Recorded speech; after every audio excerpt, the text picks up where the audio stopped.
Well, into that story now. The inquest into the death of the Cradock Four continues in the Gqeberha High Court. Lukhanyo Calata, son of the late Fort Calata, will be cross-examined this morning. For more on the story, let's speak to SABC News reporter Kim Daniels. Kim, a very good morning to you. Brand new week, lots of stories, no doubt, that will be coming out of this particular a trial that's taking place.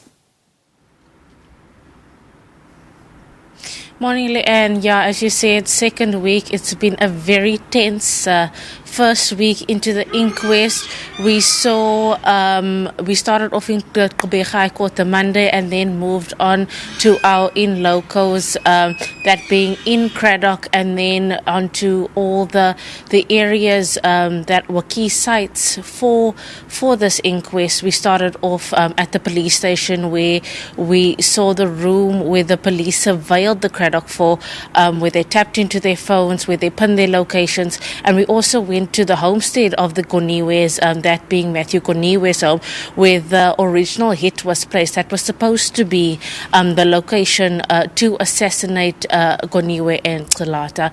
But as we understand, looking back into history, that didn't happen. They were abducted on the N10 just after Olifantsco passed between Gqeberha and Gqeberha.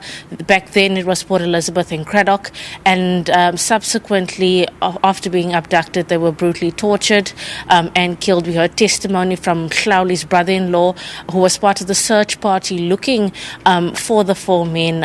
He said he remembered the smell of gasoline, seeing burnt bodies, the burnt-out car. It was actually very heartbreaking having a look at the families at each part of this inquest, each turn, the visible heartbreak and distraught on their face, reliving these testimonies. And for the sons of the Cradock Four, it was also their first time going to the death sites of their father. So it was very intense. And then going on further into the week, we came back to the Gqeberha High Court.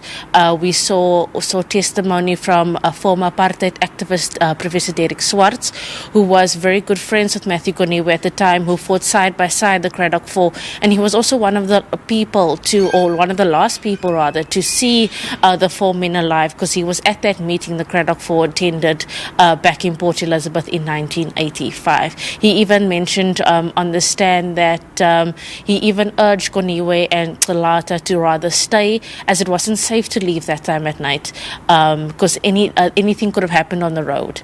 And of course, something did subsequently happen. They got abducted and then were killed.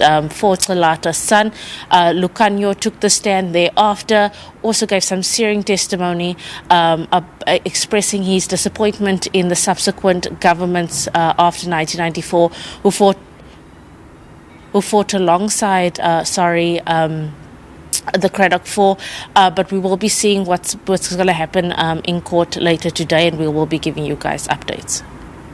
All right, Kim, thanks for that update covering that very important inquest, and we'll get updates from her constantly.